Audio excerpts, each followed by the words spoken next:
Hello friends, welcome back to our channel Learn with Nishman. In last video बच्चे I told you about section 133 in detail. What actually is accomplice? Who is an accomplice? Now we are going to discuss what harmony between section 133 and 114. आपको याद हो हमने 114 section में illustrations की थी and the illustration B of your book is quite similar to section 133. Now we will see what is the difference or harmony between these two sections, right? Along with that we will also see what is the difference between accomplice, co-accused and approver. So let's discuss. Section 133 बच्चे जो हमने कल किया है, in the first part clearly declares that an accomplice is a competent witness, right?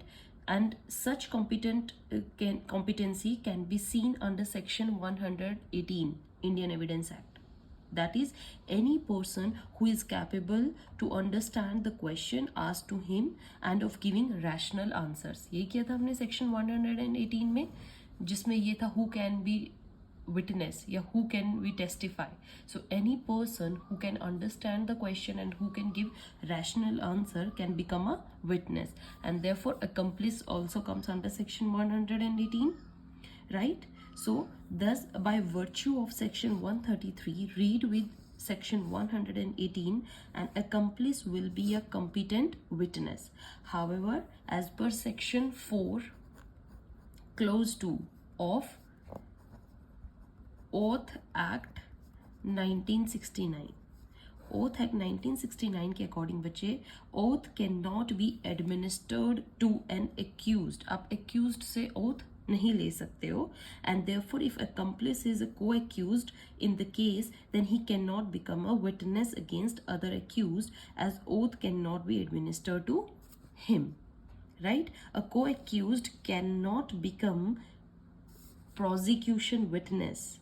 Therefore, the rule is that such co-accused shall be brought out of the prosecution. सबसे पहले अपने co-accused का टैग उस पर से हटाना है, right? आपको उसको prosecution से बाहर लेकर आना है, और आप उसको कैसे लेके आएंगे?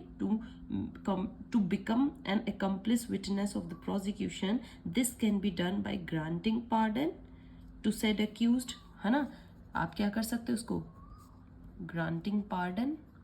देखिए बच्चे, पार्डन ग्रांट होती है under section 306 of CRPC, in which case he will become a government approver and will give evidence against other accused. उसके बाद वो अप्रूवर बन जाएगा and then he will give evidence, right? So some other methods can be, आप उसको और क्या क्या कर सकते हो? Grant pardon, then withdrawal of prosecution,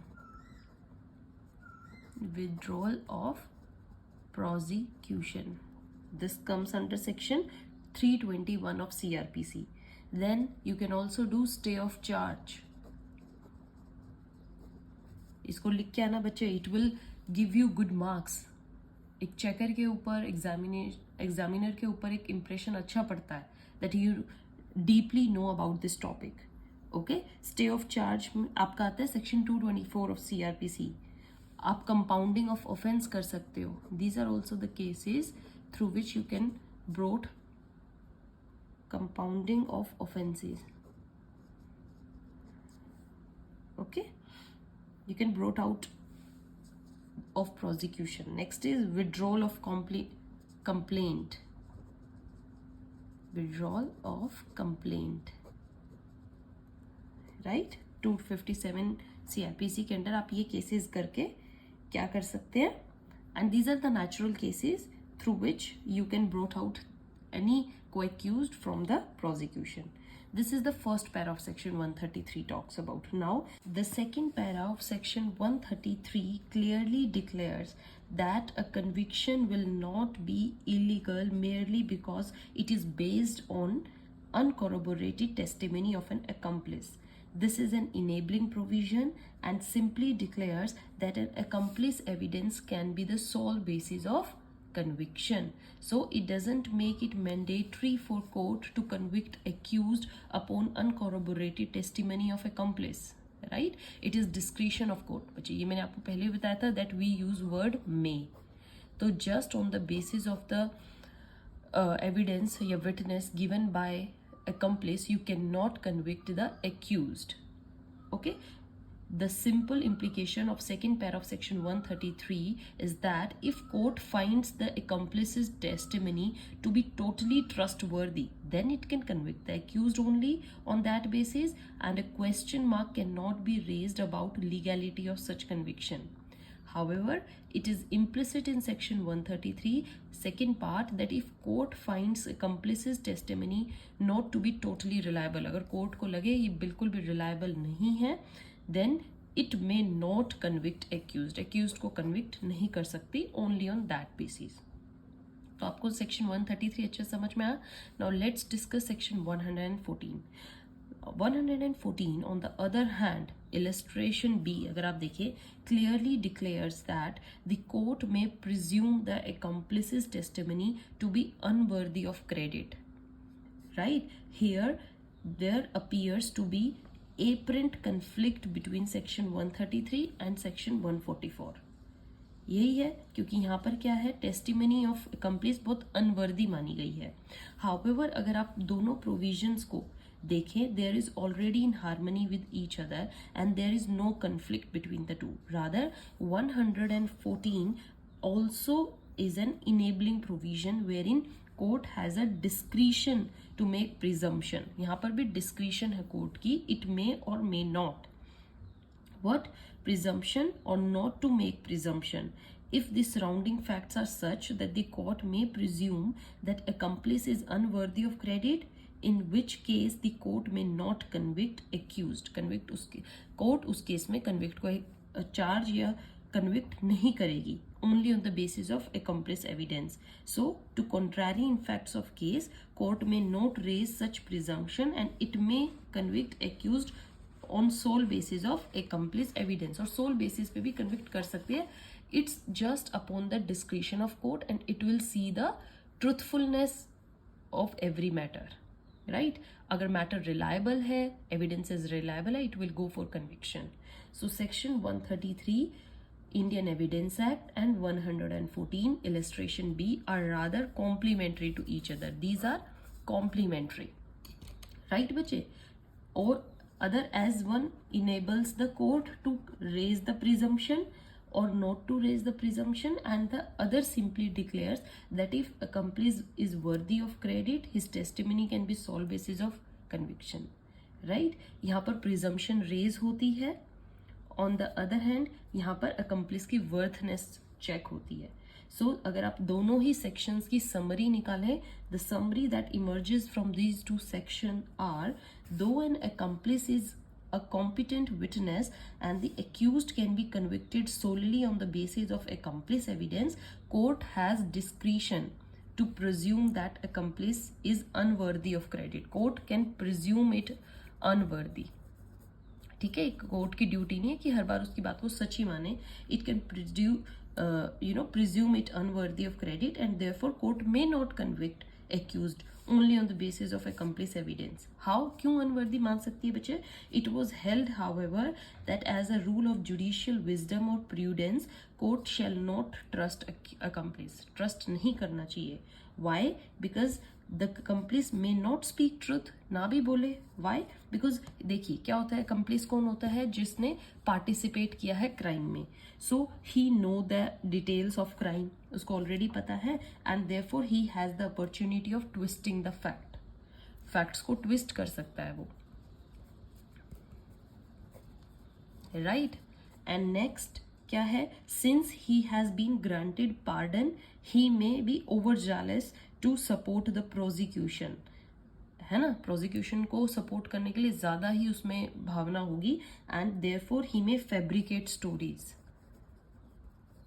fabricate the stories. why he may fabricate against accused in order to please the prosecution.